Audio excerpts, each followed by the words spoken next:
Good morning from the Mackham Cabby on this Monday morning, grey but dry. It's the main thing. So I'm gonna have a crack on about the Q.P.R game. Strange one that, wasn't it? Before kick-off, if you'd have said take a point 0-0, you'd have gone absolutely no chance in hell. No way. Second off bottom Q.P.R, got to be beating these. But then at full time, because we got Job sent off, I was pretty pleased with that point. It's just funny, isn't it, how you can change with football, how your mind can change, like how the results are. Performance wise, I didn't think Sunderland were at the races 100%, to be honest with you, and you're going to get that, and you're going to get that with every team in every league. There's nothing you can do. You just look at the Man City score for a start off. Burnley, they lost against Millwall. But the key is, it's the percentage. It's how often you do that will decide, say, for top two. Because the strings, the bar's raised that high. If you're wanting to go for top two, then you've got very, very little room for error. Meaning that Sunderland should really be going for 6 points. 3 points against Preston, 3 points against Coventry. Now I know it sounds crazy saying it, but that's the pace you're going to be after if you're wanting the top two. And I'm not going to go on and say, oh, you know, Preston away at the bottom as well, it should be a walk off, because I just don't say things like that at all.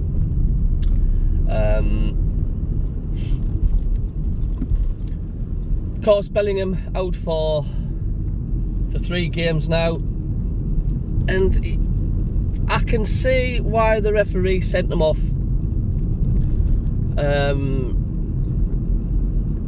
And you could tell by the reaction of both teams that there was no anything malicious in that challenge. It wasn't anything nasty about it. I mean, the way Bellingham acted and the way the Q.P.R players reacted either as well, it was like they weren't squaring up to Bellingham as if say, what you did, that was disgusting. You know, there was none of that.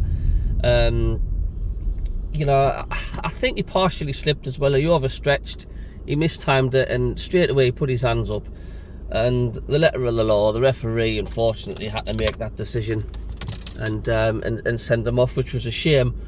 But when you look at the chances as well, I mean, Wilson Isidore in the first half, I mean, good heavens, I mean, when I look back on that on the replay, and that should have been a goal. It was a lovely pass, and he hit it quick first time, and he was clean through, really. He was clean through, and he put it wide. I mean, that was just a massive chance. The more you go back and look at it, and then you sort of realise it's like, yeah, that should have really been 1-0, to be quite honest with you. And then of course Dan Neil, which was a lot harder chance. It was unlucky, very unlucky. I mean, the keeper was just standing still watching it. He was beat. He was in no man's land, and the post come to his rescue. So there was, once again, you're talking fine margins of Sunderland getting 3 points or not. Do you know what I mean? I mean, Q.P.R, yeah, they did a lot of passing about. They had a lot of possession, especially second half. But I think they're the league's lowest scorers, and I think on that performance it was evident that the fact, like, you know, the finishing was pretty poor. They tried flinging a couple of corners, a few corners whipped into the box, and a few shots on target, but Moore pretty much was comfortable with them. It was literally straight at him. But yeah, I mean, Sunderland at the races, this and that and the other. Would we be saying a different thing if Isidore had scored that and if Neil had scored and that had went in, and we'd be 2-0 up at half time? Do you know what I mean? We'd be saying, oh, this is class, this, like.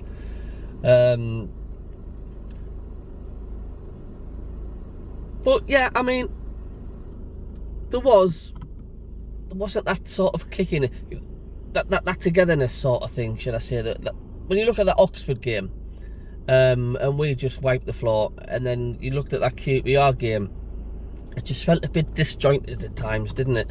It just felt a bit disjointed.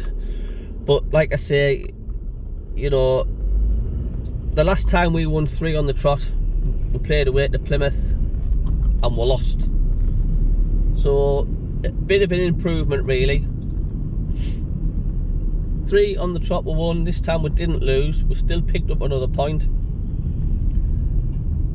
And we've got to give credit to the lads as well. I mean, how well they defended in the second half.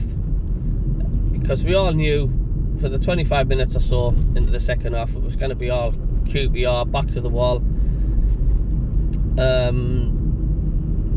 And you know what? I sort of felt comfortable with Sunderland. I didn't sort of feel like, nah, they're gonna let a couple of goals in here. Yeah, I mean, you were anxious, of course, because it was all Q.P.R. But I thought Sunderland shut them out, and I thought in the end, I thought, like, well, yeah, that's a decent point considering the circumstances and by the reaction of the Sunderland fans. They were all applauding and singing. I think they were pretty pleased, and even some of the Q.P.R fans have said, you know, the Sunderland fans are the best they've had at the stadium. They just didn't stop all game. But no, I'm pretty. Like I say, before the game, I would have been cheesed off with 0-0, but at full time, I was pleased with that. And you're going to get, like I say, you're going to get these games. Every single team in this division, you know, Leeds, Sheffield United and your Burnleys, they're going to get games where things just don't go their way. But it all depends on how often we do get bad results. You know, and that's why, like I say, for top 2, ideally, Sunderland need to really win both them games. A draw and a win, it's not bad. You know, that's doable. But a defeat and a draw, then with them teams below you, Sheffield United and Leeds knocking on the door, because I don't think they're going to lose that many games this season. That's what I'm saying. The bar's raised that high. That's what you've got to do. I think Sunderland should be aiming for 6 points against Preston and Coventry. If we're wanting to go for the playoffs, then obviously, I mean, obviously you want to go and win for every game, didn't you? Of course you do. But you can get away with a little bit more if you want in top 6. But top 2, it's a different story. This league's getting harder and harder to get up automatically. The quality in this division's just getting better and better. And Sunderland have got to be on it. So there we go. That's what me review for the Q.P.R game. So we'll catch you later from Matt and Cabby. See you soon.